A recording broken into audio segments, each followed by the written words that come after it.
Assalamualaikum warahmatullahi wabarakatuh. Selamat pagi semuanya. Perkenalkan, nama saya Tiara Ananta Hendrawan. Saya berasal dari nomor NPM 215112. Di sini saya akan membuat video pengantar ilmu hukum untuk sebagai syarat nilai UTS saya yang berjudul Pembentukan dan Penegakan Hukum di Indonesia. Di sini saya telah mengamati satu buah bidang kasus yang bersangkutan dengan hukum pidana yang dimana berjudul perampokan sadis di Pulau Mas, tepatnya di Jakarta Timur. Baiklah, tidak butuh waktu lama. Sebelum saya menjelaskan kronologi kejadiannya, saya akan menjelaskan dulu apa itu hukum. Hukum menurut saya adalah sebuah peraturan yang berbentuk norma atau sanksi yang berfungsi sebagai menjaga keadilan, menjaga ketertiban, dan mencegah terjadinya kekacauan. Kronologi ini menjelaskan bahwa telah terjadi perampokan di salah satu sebuah rumah milik Dodi Triyono pada hari Senin tanggal 26 Desember tahun 2016 pukul 14.26 waktu Indonesia Barat.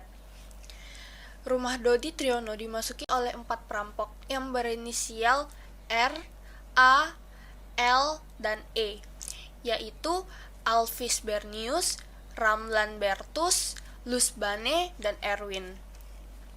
4 orang perampok ini telah menyekap 11 orang di dalam kamar mandi yang mengakibatkan 6 orang tewas. Ada 3 kronologi yang telah saya amati dari sini.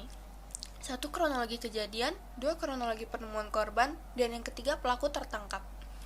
Pelaku pertama kali yang masuk ke dalam rumah Dodi Triyono yaitu Ramlan. Ramlan merupakan ketua dari kelompok perampokan tersebut. Ramlan menodongkan senjata pistol api kepada supir Dodi Triyono agar dapat masuk ke dalam rumah. Sehingga sampai di dalam rumah Dodi Triyono, dengan tidak puas, Ramlan menodongkan pistol tersebut kepada pembantu Dodi Triyono untuk tujuannya agar pembantu tersebut menunjukkan kamar Dodi Triyono sebagai tuan rumah. Namun, 3 rekan lain dari Ramlan, yaitu Erwin, Alvis, dan Ius, berhasil mengikuti Ramlan masuk ke dalam rumah Dodi Triyono. Mendengar kejadian ribut-ribut di dalam rumah Dodi Triyono, akhirnya salah satu putri dari Dodi Triyono yang berinisial DA, yaitu Diona Arika, berusia 16 tahun, berhasil keluar kamar yang berada di lantai 2. Namun sayangnya, salah satu rekan dari Ramlan berhasil melihat Diona Arika, lalu menghampiri dan menyeretnya untuk turun dari lantai 2 melalui tangga. Setelah berhasil menyeret Diona Arika untuk turun dari kamar melalui tangga, Diona mengaku bahwa Diona telah dipukul dengan senjata pistol. Setelah sampai Diona di bawah, akhirnya semua keluarga dari Dodi Triyono dimasukkan ke dalam satu buah kamar mandi.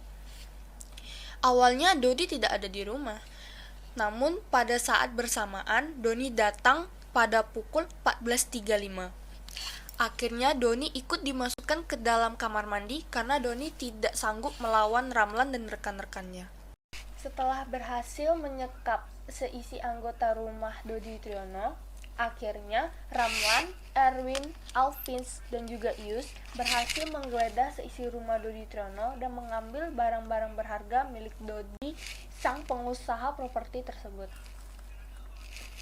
Setelah mereka menyelesaikan pengambilan barang milik Dodi dan keluarga, akhirnya mereka berhasil kabur pada pukul 14.42 waktu Indonesia Barat.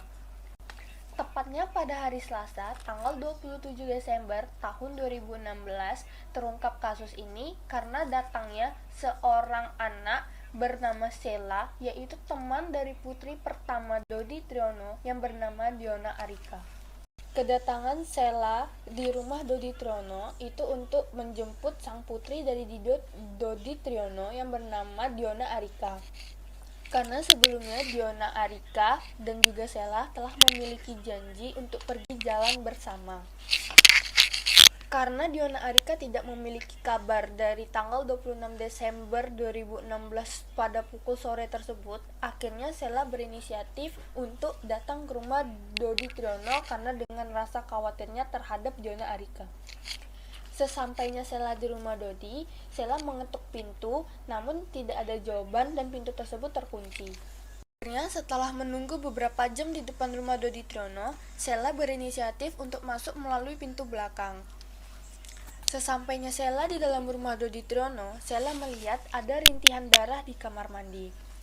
Karena Sheila tersebut adalah seorang perempuan, ia memiliki rasa takut yang begitu besar dan ia berlari keluar rumah Dodi Triyono untuk mencari bantuan, yaitu ia menjumpai security kompleks dari perumahan Dodi Triyono tersebut.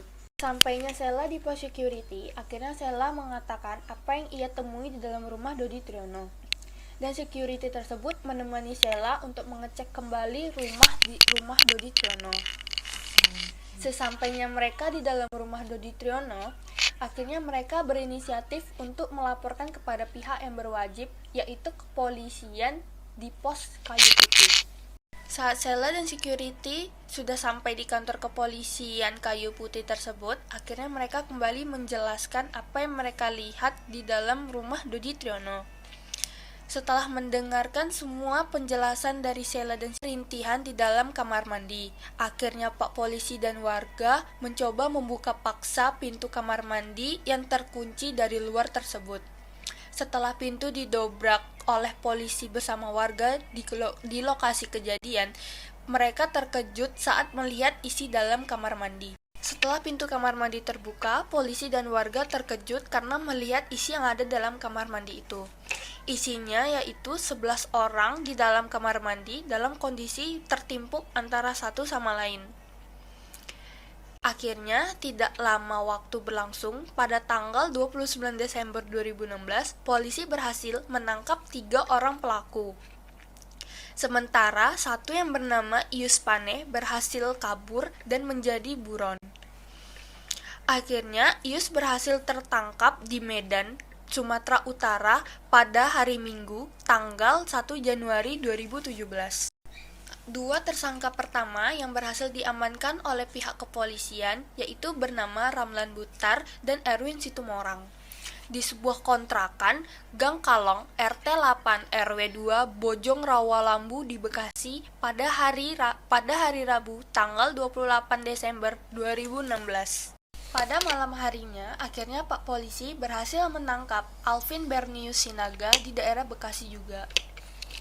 Ramlan yang merupakan pimpinan dari komplotan perampok tersebut dan juga otak serta dalang dari pembunuhan, ia tewas akibat kehabisan darah setelah ditembak polisi saat penangkapan.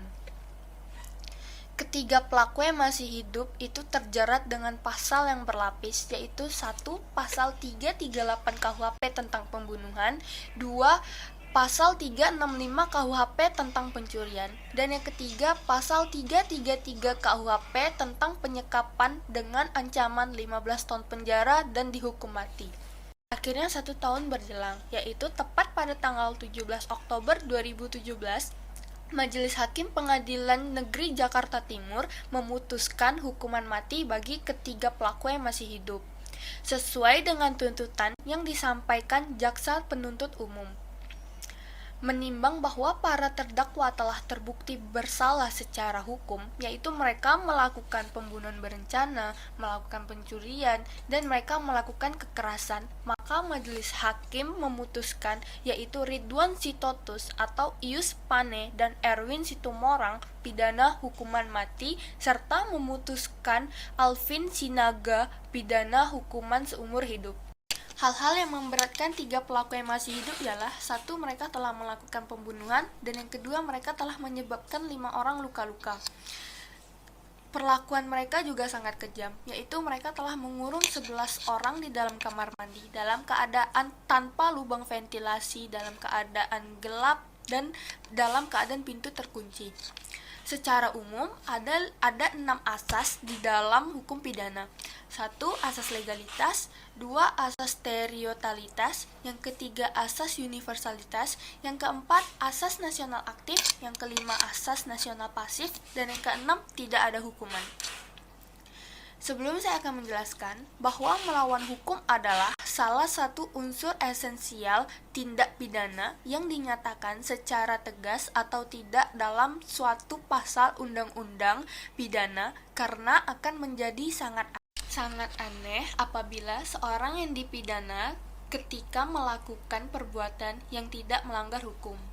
Jadi di sini terdapat pasal 362 KUHP tentang pencurian yang memutuskan barang siapa mengambil seluruhnya atau sebagian milik orang lain dengan tujuan untuk dimiliki secara melawan hukum, diancam karena pencurian dengan pidana penjara paling lama 15 tahun atau denda paling banyak Rp60.000.